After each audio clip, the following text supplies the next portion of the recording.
சபரிமலைக்கு மாலை போட்டு கிளம்புறதுக்கு முன்னாடி வீட்ல ஒரு தேங்காய் உடைச்சிட்டு தான் கிளம்புவாங்க. அதே மாதிரி சபரிமலையில இருந்து திரும்பியதும் ஒரு தேங்காய் உடைச்சிட்டு தான் வீட்டுக்குள்ளேயே போவாங்க. அதற்கு காரணம் என்னன்னு தெரியுமா?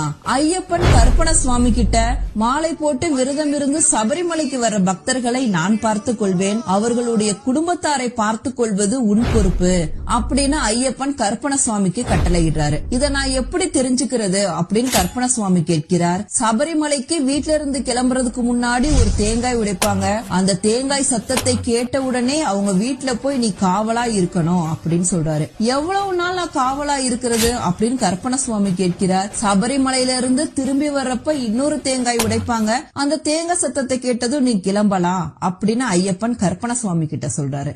சபரிமலைக்கு நீங்க கிளம்புனதுல இருந்து திரும்பி வர வரைக்கும் உங்கள் வீட்டின் காவலாக கருப்பண சுவாமி இருக்கிறார் என்பதுதான் உண்மை. அதனாலதான் சபரிமலைக்கு போறதுக்கு